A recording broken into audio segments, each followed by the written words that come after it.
Hello बच्चों, let's see the question. कह रहा है कि 11.14 ग्राम 1122 टेट्राक्लोरोप्रोपेन। तो 1122 टेट्राक्लोरोप्रोपेन कैसे बनेगा बेटा? मेरा ये CH3, एक कार्बन पे मेरे दो क्लोरीन लगे होंगे इस तरीके से, और अगले कार्बन पे बेटा मेरे दो क्लोरीन लगे हुए हैं ना, इस तरीके से 1122 टेट्राक्लोरोप्रोपेन। ये हो गया।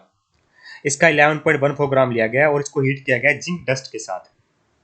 जिंक डस्ट के साथ हीट किया गया बेटा। तो देखिए बेटा, इसको जब हीट करेंगे तो यहाँ पे होगी एलिमिनेशन, और फाइनली हमारा क्या बनता है? प्रोपाइन का फॉर्मेशन होगा बेटा। CH3 C triple bond CH बन जाएगा प्रोपाइन। ठीक है, यहाँ पे एलिमिनेशन हो गया बेटा। क्या किसका फॉर्मेशन हो जाएगा? मेरा फाइनली प्रोपाइन बन जाएगा। ठीक है, अब इसका देखिए, इसका मोलिकुलर वेट हमें पता होना चाहिए। इसका मोलिकुलर वेट क्या है बेटा? इसमें कितने कार्बन है? 1 2 3, तीन कार्बन है बेटा, चार हाइड्रोजन है और चार ही क्लोरीन है ना। तीन कार्बन, 1 2 3, तीन और एक चार हाइड्रोजन और चार ही क्लोरीन है। तो इसका मोलकुलर वेट होता है बेटा मेरा 182 ग्राम पर मोल। इसको सोल्व करने में कितना आता है? 182 ग्राम पर मोल आता है। इसका हमें क्या दे रखा है? 11.14 ग्राम दे रखा है। तो अगर इसके नंबर ऑफ मोल्स निकालूंगा तो बेटा कैसे आएंगे? Given weight divide by molecular weight. ठीक है, तो given weight in gram divide by molecular weight in gram per mole. तो गिवन वेट कितना है बेटा? 11.14 ग्राम है। मोलिकुलर वेट कितना है बेटा मेरा? 182 ग्राम पर मोल है। ठीक है, इसको सोल्व करने बेटा नंबर ऑफ मोल्स कितने आते हैं मेरे? इसको सोल्व करेंगे तो नंबर ऑफ मोल्स हमें पता होना चाहिए कि 11.14 को अगर आप डिवाइड करते हो 182 से, तो ये आते हैं बेटा 0.06 मोल। 0.06 मोल। अब एक चीज़ सोचिए बेटा, अभी हमारी रिएक्शन खत्म नहीं है। इसने आगे कहा है कि जो प्रोडक्ट बनाया है उसको बबल कराया गया थोड़ा अमोनियाकल AgNO3। जब इसको बेटा रिएक्शन करवाएंगे हम, अमोनियाकल AgNO3 से पास करेंगे इसको, अमोनियाकल AgNO3 NH4OH की प्रेजेंस में बेटा हीट करेंगे।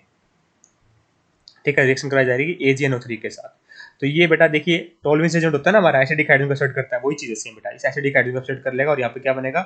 CH3C triple bond C negative Ag positive बन जाएगा बेटा। ये इसकी पीपीटी बनती है। पूछना मास ऑफ प्रेसिपिटेट, ये मेरा पीपीटी है, इसकी प्रेसिपिटेट बना है बेटा ये। और सिल्वर प्रोपेनाइड बोलेंगे बेटा इसको। इसका मोलिकुलर वेट होता है 147 ग्राम पर मोल। अब एक चीज सोचिए बेटा, अगर मैं इसका एक मोल ले लेता हूँ, इसका एक मोल बना, और इसके एक मोल लेता हूँ, इसका एक मोल बना, और हमारे पास इसके मोल कितने बने होंगे बेटा? मैं डायरेक्ट कह सकता हूँ कि इसके एक मोल से कितना बनेगा बेटा? इसका एक मोल बनेगा। सिंपल सी बात है कि इसके मोल कितने हमारे पास? 0.06 है। नंबर ऑफ मोल्स को मैं क्या लिख सकता हूँ? Given weight by molecular wait. हमें क्या निकालना? फाइनली अमाउंट निकालनी है कितनी बनी है। तो मैं निकाल सकता हूँ मेरा वेट। अब गिवन नहीं बोलेंगे क्योंकि गिवन हमें निकालना है अभी वेट ना। ठीक है, तो number of moles is equal to weight of PPT, है ना, और उसका मोलिकुलर वेट। तो मोलिकुलर वेट कितना है बेटा मेरा? 147 ग्राम पर मोल है। मोलिकुलर वेट कितना है? 147 ग्राम पर मोल।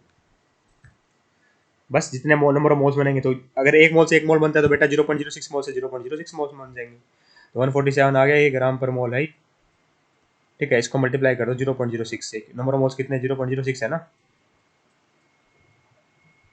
तो इसको मल्टीप्लाई कर दो बेटा 147 से, तो इसको सोल्व करने पर आंसर आ जाएगा।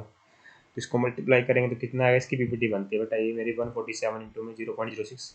तो ये राउंड राउंड बेटा मेरा 8 पॉइंट समथिंग आता है, 8.8 समथिंग। तो इसको मैं लगभग बेटा 9.0 लिख सकता हूँ। ठीक है, जो मास आता है ग्राम का कितना आएगा बेटा? 9 ग्राम आएगा। ठीक है, बस इतना ही ध्यान रखना था बेटा।